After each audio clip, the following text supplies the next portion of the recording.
இன்னைக்கு பார்க்க போற வேரியன்ட் வந்து XL100. XL100 4 வேரியன்ட் இருக்கு. அதுல ஃபர்ஸ்ட் வேரியன்ட் பாத்தீங்கன்னா கிக்கர் ஸ்டார்ட், செகண்ட் வேரியன்ட் வந்து ஐடச் வரும், தேர்ட் மாடல் பாத்தீங்கன்னா கம்ஃபர்ட்ல கொடுத்துருப்பாங்க, ஃபோர்த் மாடல் பாத்தீங்கன்னா XL100 வின்னர் எடிஷன் வரும். இதுல நம்ம பார்க்க போற வேரியன்ட் வந்து டாப் மாடல் வின்னர் எடிஷன். இதுல ஃப்ரண்ட் டயர் பாத்தீங்கன்னா நம்மளுக்கு 110 mm கொடுத்துருப்பாங்க, ஸ்போக்ல வந்துடும். பேக் டயர் பாத்தீங்கன்னா நம்மளுக்கு 110 mm கொடுத்துருப்பாங்க, ஸ்போக்ல வந்துடும். அதுக்கப்புறம் ஃப்ரண்ட்ல வந்து ஹாலஜன் வந்திருக்கும், விசிபிளா இருக்கும். நம்மளுக்கு இண்டிகேட்டருமே ஹாலஜன்ல கொடுத்துருப்பாங்க, டிஆர்எல் வந்துடும், டிஆர்எல் லைட்ல வரும். அதுக்கப்புறம் நம்மளுக்கு வந்து ஈஸி ஆஃப் ஆன் சுவிட்ச் வரும். அதுக்கப்புறம் ஸ்டைலிஷா இருக்கும் பார்க்க, வந்து மிரர் வந்து குரோம் லுக்ல கொடுத்துருப்பாங்க.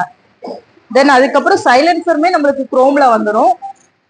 பேக்ல வந்து இண்டிகேட்டர் பாத்தீங்கன்னா ஹாலஜன்ல வந்துடும்.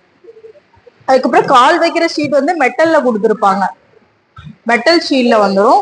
டேங்க் கெப்பாசிட்டி பாத்தீங்கன்னா 4 லிட்டர் கிட்ட வந்துடும். சீட்டுமே நம்மளுக்கு லெதர் ஷீட்ல கொடுத்துருப்பாங்க, பார்க்க லுக்கா இருக்கும். தென் அதுக்கப்புறம் நம்மளுக்கு வந்து வண்டியோட பவர் பாத்தீங்கன்னா 3.20 கிலோவாட் அட் 6000 RPM வரும். டார்கியூ பாத்தீங்கன்னா 6.5 நானோமீட்டர் அட் 3500 RPM வரும். அதுக்கப்புறம் வண்டியோட கிரவுண்ட் கிளியரன்ஸ் பாத்தீங்கன்னா நம்மளுக்கு 1228 mm வரும். வீல் பேஸ் பாத்தீங்கன்னா 158 mm வரும். வண்டியோட வெயிட் பாத்தீங்கன்னா 90 kg அந்த மாதிரி வரும். வண்டியோட இன்ஜின் சிசி பாத்தீங்கன்னா 100 cc கிட்ட வரும். மைலேஜ் எதிர்பார்க்கலாம், சிசி லோவா இருக்குன்னா நம்மளுக்கு மைலேஜ் எதிர்பார்க்கலாம். இது நம்மளுக்கு ஏஜ்டு பர்சன், அதுக்கப்புறம் வண்டியில லோடு அடிக்கிறதுக்கு அந்த மாதிரி இதுக்கு இந்த பர்பஸ்க்கு வந்து வண்டி கண்டிப்பா நம்ம எடுக்கலாம். பார்க்க வெயிட்லெஸ்ஸா இருக்கிறதால மைலேஜ் எதிர்பார்க்கலாம்.